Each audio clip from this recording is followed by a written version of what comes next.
আসসালামু আলাইকুম। এখন আমি তোমাদেরকে দেখাবো তড়িৎ ও চৌম্বক বিদ্যায়। এটা মোস্ট ইম্পর্টেন্ট আমাদের জন্য।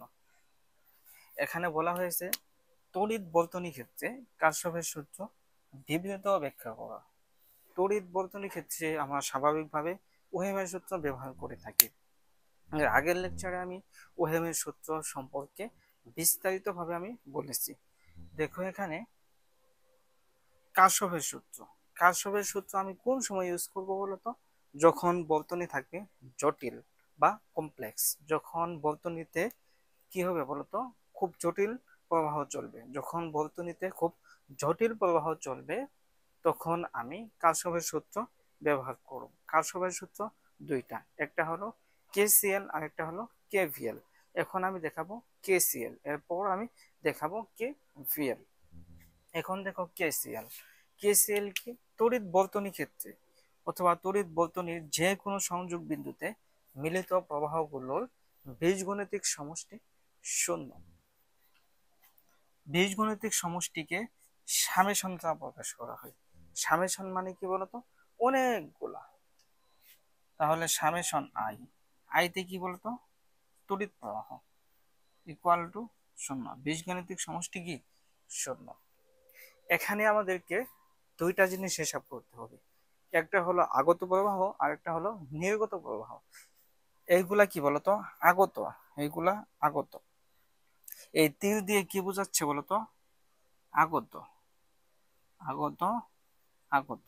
আর এদিক দিয়ে কি? নির্গত, নির্গত। এখানে আগত গুলা হবে প্লাস এবং নির্গত গুলা কি বলতো? মাইনাস। দেখো তাহলে এখানে আগত প্রবাহ,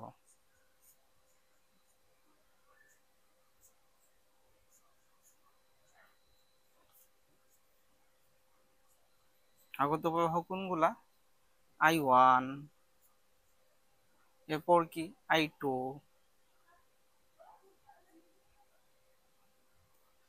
এরপর কি আগত প্রবাহ I3, I3। এরপর কি বলতো? নির্গত মানে কি? অপসারিত হচ্ছে, এখান থেকে চলে যাচ্ছে, তাহলে নির্গত প্রবাহ।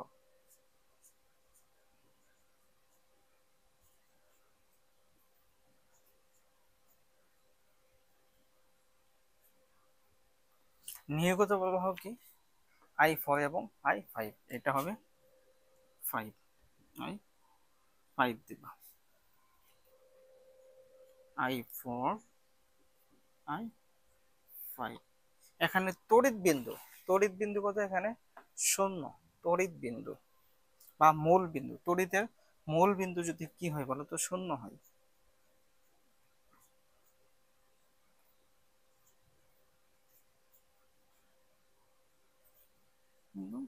শূন্য।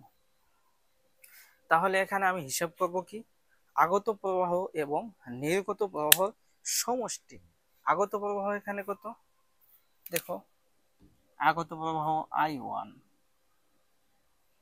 আগত প্রবাহ কি? I2 plus I2। আগত গুলা কি হবে বলতো? প্লাস হবে। এখানে আগত প্রবাহ কত? I3, I3। এরপর কি? নির্গত। নির্গত মানে কি বলতো? কোনো কিছু নির্গত হওয়া মানে কি? বের হয়ে যাওয়া বা অপসারিত হয়ে যাওয়া। নির্গত হবে মাইনাস। নির্গত হলে কি? চিহ্নের আগে কি? মাইনাস দিতে হবে, -I4। এরপর কি? নির্গত কি হচ্ছে? -I5, I5।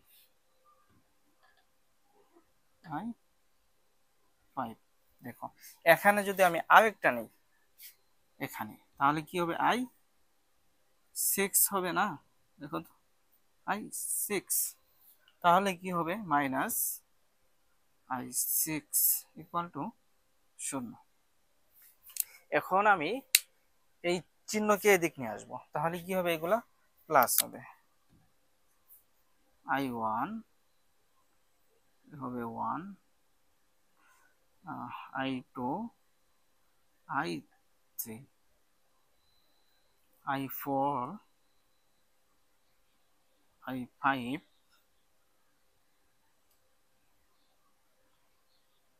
Plus I6। Six এমন ভাবে লেখা যায়। দেখো, কোনো বর্তনীতে বা কোনো বর্তনীর সংযোগ বিন্দুতে 25 সেকেন্ডে যে পরিমাণ চার্জ আসে ঠিক সে পরিমাণ চার্জ বের হয়ে যায়। দেখো এখানে যতটুকু প্রবাহ হয়েছে ঠিক সে পরিমাণ প্রবাহ নির্গত হয়েছে। দেখো I1 এসেছে, I2 এসেছে, I3 এসেছে এবং কি নির্গত হয়েছে কি I4, I5, I6। তাহলে কি বলা যায়, বর্তনীর কোনো সংযোগ বিন্দুতে 25 সেকেন্ডে যে পরিমাণ চার্জ আসে ঠিক সে পরিমাণ চার্জ বের হয়ে যায়। এমন ভাবে লিখে নিবা। প্রথমে তুমি কি লিখবা, এখানে আগত প্রবাহগুলো লিখবা, এরপর নির্গত প্রবাহ লিখবা, এরপর কি তড়িৎ বিন্দু কত, এই যে মূল বিন্দু কত, 0। এরপর তুমি এটা লিখে সামেশন লিখে ক্যালকুলেশন করে দিবা, তাহলেই হয়ে যাবে। এখন আমি দেখাবো কারশফের দ্বিতীয় সূত্র বা কি কে ভিএল। এখন দেখাবো কারশফের দ্বিতীয় সূত্র। কারশফের দ্বিতীয় সূত্রটা কি, তড়িৎ প্রবাহ চলাকালীন কোনো আবদ্ধ বর্তনীর বিভব পরিবর্তন সমূহ বীজগণিতিক সমষ্টি শূন্য বা কি বীজগণিতিক শূন্য। তড়িৎ প্রবাহ চলাকালীন কোনো আবদ্ধ বর্তনীর বিভব পরিবর্তন সমূহ বীজগাণিতিক শূন্য। এটা কি বলতো, এটা হলো কারশফের কেভিএল। কারশফের কেভিএল। এটাকে যদি আমি ঘড়ির কাঁটার দিকে নেই, ঘড়ির কাঁটার দিকে নেই তাহলে কি হবে, এমন হবে। ঘড়ির কাঁটার দিকে যদি এটা দিকে নেই, এটা কি নিতে হবে বলতো, বিপরীত দিকে নিতে হবে। এটা এমন হবে। দেখো এটা যদি আমি ঘড়ির কাঁটার দিকে নেই, এটা কি হবে, বিপরীত দিকে হবে। এটা ঘড়ির কাঁটার দিকে হলে এটা কি বিপরীত দিকে হবে। এটা যদি হয় বিপরীত, এটা যদি ঘড়ির কাঁটার বিপরীত দিকে নেই, এটা কি হবে, দিকে হবে। এটা দিকে হবে, দিকে। আমাদের এখানে এইখানে দিকে নিলে এইখানে কি বিপরীত দিকে নিতে হবে। এটা যদি আমি ঘড়ির কাঁটার দিকে নেই, এটা হবে কি বিপরীত। দেখো যদি এটা বিপরীত নেই, এটা কি দিকে হবে। আমি ঘড়ির কাঁটা এটা বিপরীত দিকে নিব আর এটা দিকে নিব। দেখো ঘড়ির কাঁটার বিপরীত দিকে যদি আমি এটা নিই, এটা নিই বিপরীত দিকে, তাহলে কি এটা দিকে নিতে হবে। দেখো এমন ভাবে বিজ্ঞানী কারশফ এই সূত্রটা সে কল্পনা করেছেন। এটাই বিজ্ঞানী কারশফ বলেছেন, একটাকে যদি আমি দিকে নেই আরেকটা হবে বিপরীত দিকে, আর একটাকে যদি আমি বিপরীত দিকে নেই আরেকটা ঘড়ির কাঁটার দিকে হবে। তাহলে এইটাকে যদি আমি ঘড়ির কাঁটার বিপরীত দিকে নেই আর এইটাকে যদি আমি ঘড়ির কাঁটার দিকে নেই, তাহলে কি হবে। দেখো এইখানে আমাদেরকে লুপ কল্পনা করতে হবে। এখানে loop A F E B A, loop loop A F, দেখো A F E B A, E B A এর জন্য, এর জন্য।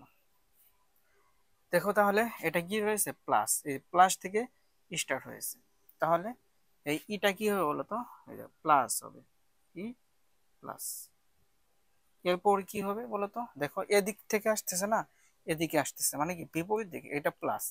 এরপর কি এইদিকে মানে কি হবে, মাইনাস হবে। এইদিকে আসলে কি মাইনাস। দেখো তাহলে আমি কি লিখবো, মাইনাস। এখানে কি আছে, তড়িৎ প্রবাহ, তড়িৎ প্রবাহ এখানে কি I1। এরপর কি রোধ R1, এরপর কি মাইনাস। দেখো এদিক দিয়ে কি আসতেছে না, তাহলে কি এটা লিখলাম। এখানে কি এখন এই বিন্দুতে আসবে মাইনাস I3, এরপর কি রোধ R3। দেখো এরপর কি শূন্য হবে। দেখো এখান থেকে স্টার্ট হয়েছে না, আবার কি চলে এসে কি আবার এখানে আসবে না, মানে কি এখান থেকে স্টার্ট হয়ে ঘুরে কি আবার প্রথমে আসবে না। তাহলে যদি প্রথমে আসে তাহলে কি হয়, শূন্য হবে। প্রথমে আসলে শূন্য হবে। দেখো এখানে যদি আমি সাজিয়ে লিখি, দেখো এই সংখ্যাগুলো এদিক নিয়ে আসবো, তাহলে হবে I1 R1 plus I three R three, এটা দাও 1 নং ইকুয়েশন। তাহলে এখানে যদি আমি কল্পনা করি লুপ, তাহলে এই লুপটা কি হবে, সি ডি। এই এখন কি ঘড়ির কাঁটার দিকে, যদি দিকে হয় তাহলে কি এদিকে না, এদিকে না, তাহলে কি এদিক থেকে হবে, তাহলে কি হবে দেখো এই যে প্লাস E2। তাহলে লুপটা কি নিব, loop loop C D, C D E B C, E B C এর জন্য।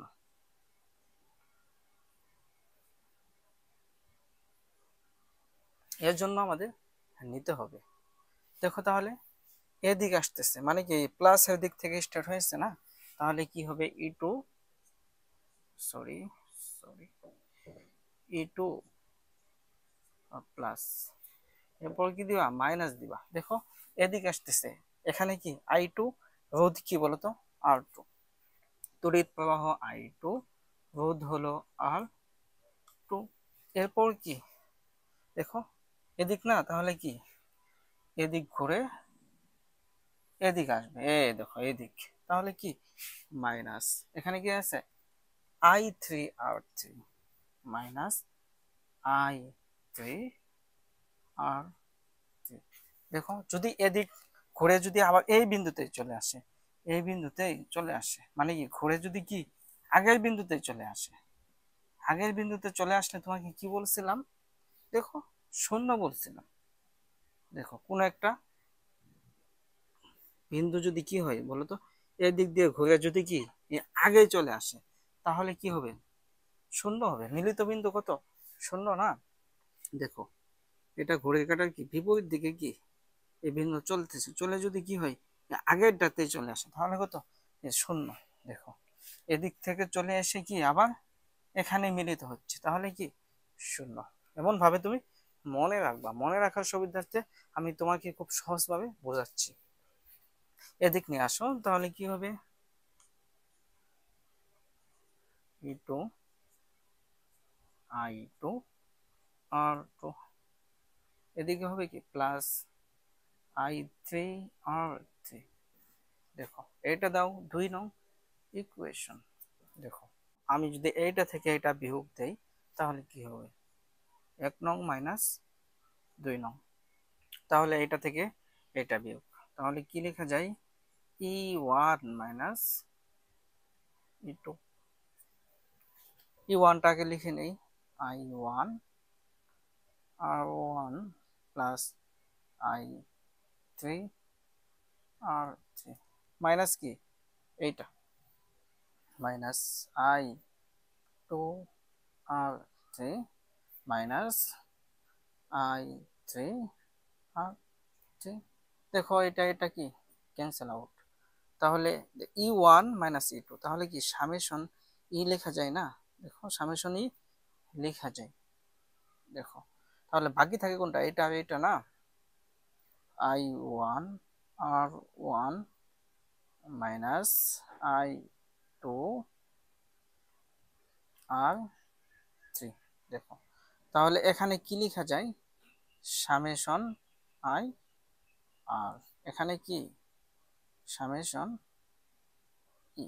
দেখো আমাদের সূত্রটা কি ছিল, তড়িৎ প্রবাহ চলাকালীন কোনো আবদ্ধ বর্তনীর বিভব পরিবর্তন সমূহ বীজগাণিতিক সমষ্টি শূন্য, এটা আমাদের সূত্রটা ছিল। তাহলে দেখো এমন ভাবে কি এই শূন্যটা লিখে নিছে, কোন তড়িৎ প্রবাহ চলাকালীন কোনো আবদ্ধ বর্তনীর বিভব পরিবর্তন সমূহ দেখো কি হয়েছে এখানে শূন্য হয়েছে না। দেখো 1 এবং 2 আমি কি করছি বলতো যোগ বিয়োগ করছি, মানে কি মাইনাস করছি, 1 থেকে 2 আমি যখন মাইনাস করেছি তখন কি হয়েছে এই সূত্রটা চলে এসেছে।